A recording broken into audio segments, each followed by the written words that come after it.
सांस्कृतिक सम्राट अशोक महाल की जो यह लाट यहाँ पर हम सब देख रहे हैं, अब माननीय नरेंद्र मोदी जी के नेतृत्व वाली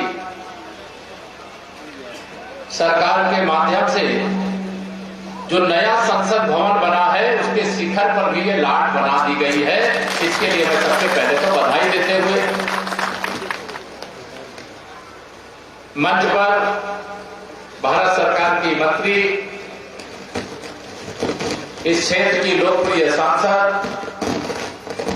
जिनको बोलना ज्यादा था लेकिन थोड़ा कम बोल करके, इसलिए कि मेरा हेलीकॉप्टर कुछ देर के बाद उतर के लखनऊ तक पहुंच नहीं पाता, इसलिए ऐसी बहन अनुप्रिया पटेल जी, हमारे कैबिनेट में बहुत सजग साथी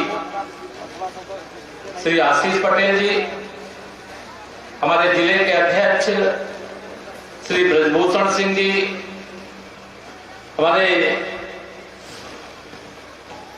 आर.के. पटेल जी जो हमारे विधायक जी हैं, सरोज कुरुल जी जो अभी माननीय विधायक हैं, आदरणीय रंगनाथ मिश्रा जी हमारे पूर्व मंत्री जिनको अभी आपने उद्बोधन भी सुना है, आदरणीय लाल बहादुर सिंह जी, हमारे विपुल सिंह जी जिला उपाध्यक्ष, राम श्रोमण मौर्य जी मंडल अध्यक्ष, रामबली गुप्ता जी मंडल अध्यक्ष हलिया, ज्ञानेश्वर दुबे जी, सुजीत मोदनवाल जी, शशिकांत पटेल जी प्रदेश सचिव अपना दल, और यहाँ पर उपस्थित मंच पर और मंच के सामने बहुत सम्मानित सम्राम, कई अभी सम्मानित ग्राम प्रधानों ने यहाँ आकर के मुझे आशीर्वाद दिया है, और बहुत सारे लोगों ने आज भारतीय जनता पार्टी परिवार का हिस्सा बनने का भी निर्णय लिया।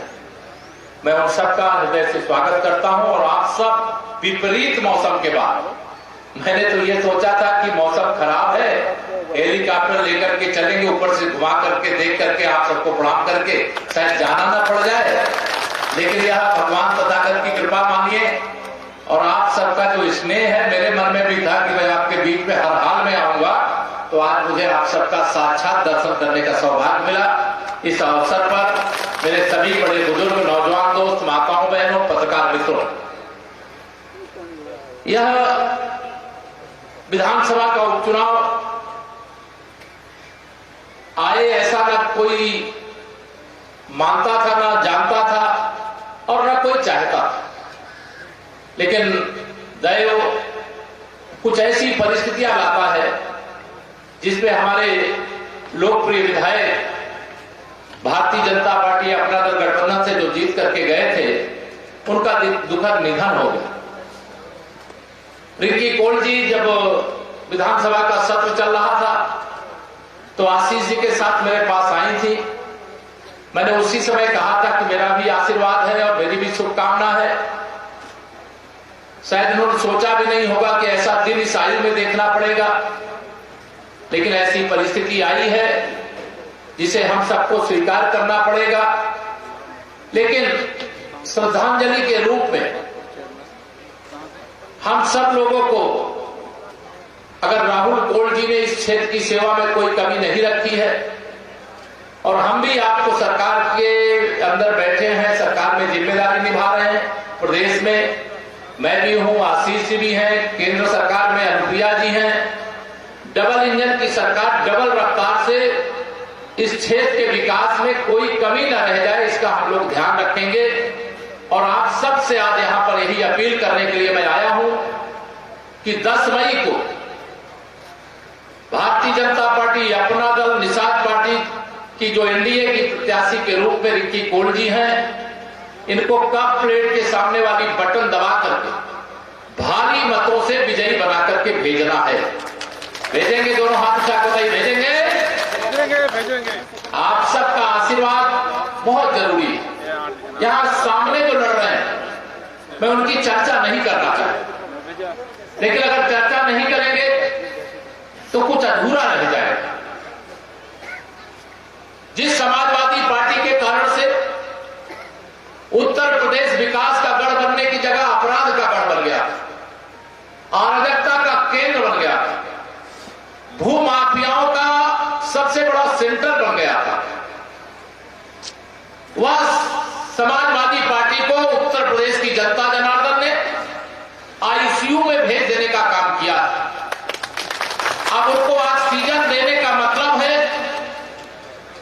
कि हम स्वयं अपने लिए समस्या को फिर से जन्म देने का काम करें। समाजवादी पार्टी को समाजवादी पार्टी बनाने की ताकत आपके अंदर है और मैं अपील करके जा रहा हूं और जो मुझे पूरा भरोसा है, क्योंकि भगवान तथागत का वह स्थान है, यहां तमाम बड़ी संख्या में है जो भगवान तथागत बुद्ध के अनुयायी भी हैं और बहुत बड़ी संख्या ऐसी है जो उनके हम सब वंशज भी। और इस कारण से जब इस स्थान पे कोई निर्णय लेंगे, कोई संकल्प लेंगे, तो उसको पूरा करने में कोई कमी शेष नहीं छोड़ेंगे। समाजवादी पार्टी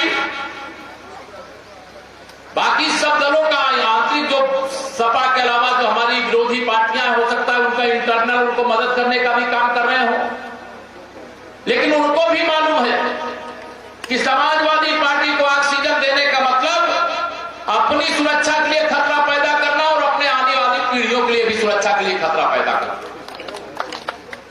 भ्रष्टाचार मुक्त भारत बनाने का काम माननीय नरेंद्र मोदी जी के नेतृत्व में हो रहा है। भ्रष्टाचार मुक्त उत्तर प्रदेश बनाने का काम योगी आदित्यनाथ जी के नेतृत्व में हम लोग लगातार कर रहे हैं। अनेक प्रकार की योजनाओं का अभी यहां पर आशीष जी ने भी, अनुप्रिया जी ने भी, रंगनाथ जी ने भी जिक्र किया है। मैं उन जिक्र में नहीं जाना चाहता, मैं बताने में नहीं, बल्कि जो मेरे जनप्रतिनिधिगण बताते हैं उसको करने में भरोसा रखता हूं।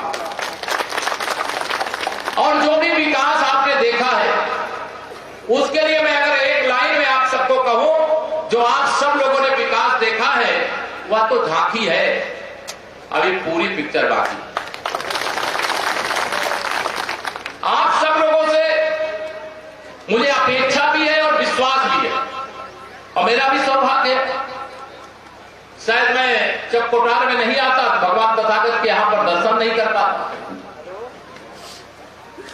और इस सभा के माध्यम से आप सबके भी दर्शन के लाभ से वंचित रह जाता। लेकिन आप सबकी उपस्थिति विपरीत मौसम में भी यह बता रही है कि हमारे राहुल कोल जी से भी भारी अधिक अंतर से रिंकी कोल जी 10 मई को आपका आशीर्वाद प्राप्त करके 13 मई को वोटों की गिनती के बाद विधानसभा में विधायक के रूप में शपथ लेगी।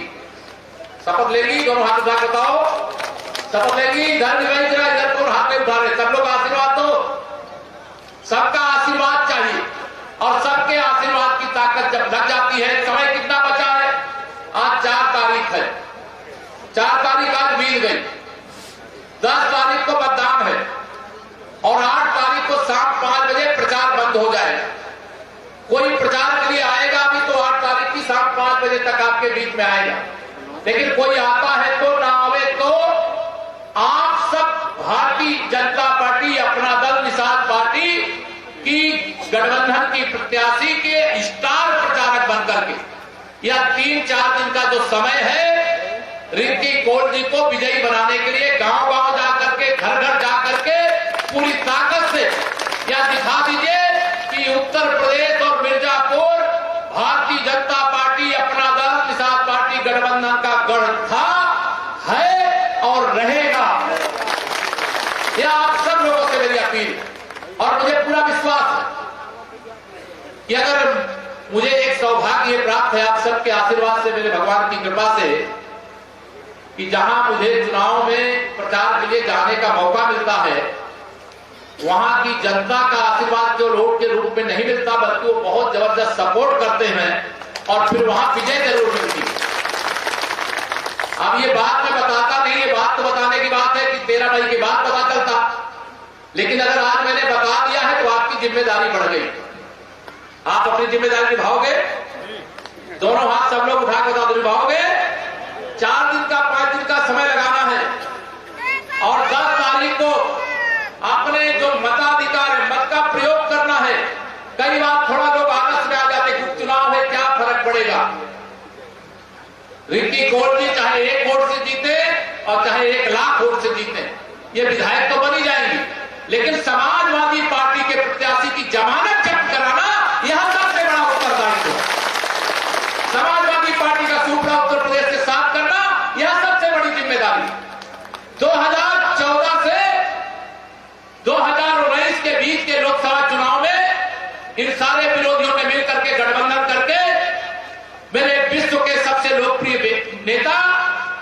गरीबों के मसीहा माननीय नरेंद्र मोदी जी को प्रधानमंत्री की कुर्सी पर पहुंचने से रोकने के सारे अतिक्रम किए थे। अब 2024 में भी अतिक्रम कर रहे हैं। यह चुनाव तो बीच में आ गया, इसका हम सबको दुख है राहुल जी के जाने का, लेकिन अगर ये चुनाव आया है तो यह भी ध्यान रखना, ये चुनाव 2023 का विधानसभा का उपचुनाव 2024 के लोकसभा चुनाव का आगाज है। और 2024 में माननीय नरेंद्र मोदी जी के नेतृत्व में फिर से देश में सरकार बननी चाहिए कि नहीं बननी चाहिए? बोलिए, जो बननी चाहिए। और 2024 में सरकार बनाने के लिए इस बार हम लोगों ने तय किया कि भारतीय जनता पार्टी का जो गठबंधन है, ये उत्तर प्रदेश में जो 80 लोकसभा सीटें हैं, उसमें से 80 में से केवल 80 जीतना है। अब उसकी शुरुआत करने का जो भी परिस्थिति बनी, उसके कारण से 96 विधानसभा क्षेत्र के लोगों के पास अवसर है। समाजवादी पार्टी के जो अहंकार है वह कैसे थे मुझे बताने की आवश्यकता नहीं है। 2022 का जब विधानसभा का चुनाव चल रहा था तो समाजवादी पार्टी के गुंडे, अपराधी और माफिया चुनाव के दौरान में ही आकर के अराजकता पैदा करने लगे थे। करने लगे थे कि नहीं करने लगे थे? याद है कि भूल गए आप लोग? चुनाव जब चल रहा था उसी समय कि हमारी सरकार बनने जा रही है, हम आपको देखेंगे, धमकाने लगे थे। लेकिन उनको मालूम नहीं है कि भारत के लोकतंत्र की असली ताकत यहाँ की जनता जनार्दन है। उसने भी बताया था कि आने दो चुनाव, तुम चुनाव के पहले अगर इतना गुर्रा रहे हो, गरज रहे हो, तो यह गुर्राना और गरजना तुम्हारा सदा सदा के लिए समाप्त कर देंगे। और जनता ने समाजवादी पार्टी की साइकिल को पंचर कर दिया और पंचर करके यह बता दिया कि जनता की सेवा करने वालों के लिए जनता सदैव का आशीर्वाद मिलता। कौन गरीबों के बारे में सोचता है? अगर माननीय नरेंद्र मोदी जी के नेतृत्व में देश में सरकार नहीं होती, आप में से मेरे अनेक ग्राम प्रधान है जिसकी आवाज ने भी चर्चा किया, लेकिन प्रधानमंत्री गरीब कल्याण अन्न योजना का राशन 3 वर्ष से अधिक समय से आप सबको मिल रहा है कि नहीं मिल रहा? निःशुल्क बताओ, मिल रहा है कि नहीं मिल रहा है? दोनों हाथ उठा बताओ, मिल रहा है कि नहीं मिल रहा है? प्रधानमंत्री किसान सम्मान निधि के रूप में जो किसान खातेदार हैं, जिनके नाम से खेती है, उनको 2-2 हजार की 3 किस्त 6,000 रुपया किसानों के खाते में आ रही है कि नहीं आ रही है? जिन लोगों का निवास गांव में हो चाहे नगर में हो, माननीय नरेंद्र मोदी जी ही ऐसे प्रधानमंत्री हैं मेरे बड़े भाइयों बहनों बुजुर्गों, जो हर घर तक नल से जल पहुंचाने का काम कर रहे हैं। मैं भी एक गरीब परिवार से निकल करके राजनीति की इस मुकाम पर हूं। आप में से, हम में से तमाम ऐसे परिवार होंगे जिनको दोनों समय के भोजन के लिए जब तक रोज न कमाए उनके घर का चूल्हा नहीं जल सकता। लेकिन आज घर का चूल्हा जलाने की व्यवस्था, कोई भूखा न रहे या व्यवस्था किया, कोई प्यासा न रहे। अमीर के घर में अगर पानी की मोटर लगी हुई है तो गरीब के घर में भी पाइपलाइन से पानी पहुंचाने की व्यवस्था ये माननीय नरेंद्र मोदी जी के नेतृत्व वाली सरकार कर। आप में से इतने कितने परिवार होंगे जिनको प्रधानमंत्री उज्ज्वला योजना के अंतर्गत जो अपने से गैस का सिलेंडर नहीं खरीद सकते थे, चूल्हा नहीं खरीद सकते थे, उनको गैस का सिलेंडर सरकार के माध्यम से हमारी अनुप्रिया बहन जी, इन्होंने यहां सांसद के नाते आप सबको वितरित करके देने का काम किया होगा। कितने ऐसे परिवार हैं जिनके घर में कोई बीमार हो जाता था, पैसा नहीं होता था, घर का बीमार व्यक्ति बीमारी पाले पाले मर जाता था, लेकिन इलाज कराने के लिए नहीं जा पाता था। लेकिन मां धन्य है मेरे प्रधानमंत्री नरेंद्र मोदी जी, आप सच्चे गरीबों के मसीहा हो और आपने गरीबों का दर्द समझा। हर गरीब परिवार के लिए 5 लाख रुपया का आयुष्मान भारत योजना का कार्ड दे करके उन्हें इलाज कराने की सुविधा दी। कितने ऐसे घर थे जिनके घर में पहले शौचालय की कल्पना गरीब आदमी कर सकता था क्या? आज गरीब के घर में भी शौचालय है। प्रधानमंत्री आवास, मुख्यमंत्री आवास के अंतर्गत पक्का मकान बन रहा है। इतना ही नहीं, जिन घरों में कभी बिजली पहुंचेगी ये सोचे भी नहीं होंगे, उन घर में सरकारी खर्चे पर बिजली का कनेक्शन पहुंचाने का काम किया गया। पहुंचाया गया कि नहीं पहुंचाया गया? ये गरीब कल्याण के लिए समर्पित सरकार है। और भारतीय जनता पार्टी गठबंधन की ओर से मैं इतना ही कहूंगा कि यह पार्टी अगड़े वर्ग के लोग हों, पिछड़े वर्ग के लोग हों, अनुसूचित वर्ग के लोग हों, जनजाति वर्ग के लोग हों, इनकी त्रिवेणी है। यहाँ कोई भेदभाव नहीं होता। हम सबका साथ, सबका विकास हमारा संकल्प।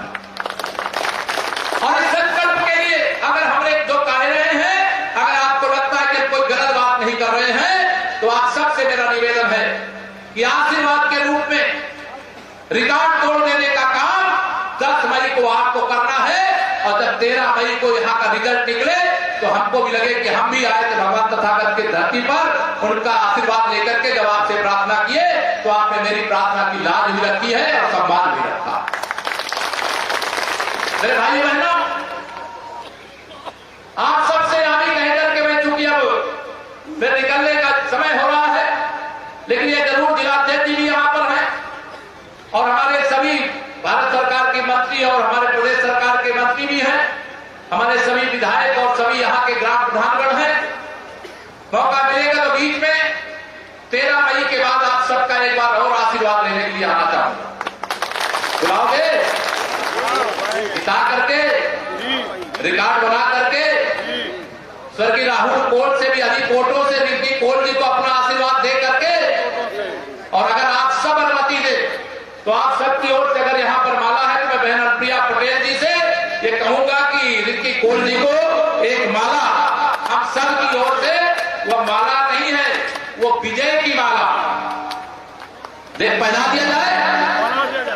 दोनों हाथ में बताओ, पहना दिया जाए। तो देखो बहन अनुप्रिया पटेल जी हम सब की ओर से विजय की माला पहना रही और आप सब के आशीर्वाद की अपेक्षा करता हुआ आने वाली 10 तारीख को कप और प्लेट के सामने वाली बटन को दबा करके भारी अंतर से विजयी बना करके इनको विधानसभा में भेजने का काम करिए और विकास का कोई भी काम रुकने नहीं पाएगा। पहले तो श्री राहुल कोल जी की जिम्मेदारी थी, अब तो संपूर्ण मंच जो है मेरी भी जिम्मेदारी हो गई और जितने भी लोग मंच पर हैं उनकी भी जिम्मेदारी हो गई रिक्की कोल जी के साथ साथ। और आप सब से मेरी यही अपेक्षा और अनुरोध के साथ मैं फिर एक बार मैं कह दिया हूं दर्शन करने के लिए आऊंगा। मुझे 5 बजे उड़ने के लिए कहा गया था, मैं 15 मिनट देर से अपनी बात को यहीं पर पूरा करता हूं। और यहाँ चूंकि कौन सी धरती है, मां विंध्यवासिनी जी की धरती है, बाबा विश्वनाथ जी की धरती है, तीर्थराज प्रयाग से जोड़ने वाली धरती है। यह धरती तो सभी प्रकार की जो समस्याएं हैं उनका समाधान हो। हमारा काम जो राशन दे रहे हैं ना, वो तो 100 में से 85 रुपया हमारा है। ये सपा बसपा कांग्रेस वालों का नारा है और 15 पैसा लोगों 15 रुपया में संतुष्ट करने का काम करते थे। राशन की जगह भाषण देते थे और लोग भूख से मरा करते थे। लेकिन आज पूरे हिंदुस्तान के 80 करोड़ लोगों को, उत्तर प्रदेश के 15 करोड़ लोगों को यह राशन उपलब्ध कराने का काम लगातार किया जा रहा है। मैं आप सबसे यही निवेदन करूंगा, यह 2023 का उपचुनाव है और 2024 के लोकसभा चुनाव का आगाज है। इसको ध्यान में रख करके आप अपने परिवार, क्षेत्र, मोहल्ले, हर समाज के लोगों का एक मैं नारा लगाया करता हूं, 100 में 60 हमारा है। लेकिन आज मैं नारा लगा सकता हूं रिक्की कोल जी के लिए कि 100 में से 75% वोट हमारा है, 25% में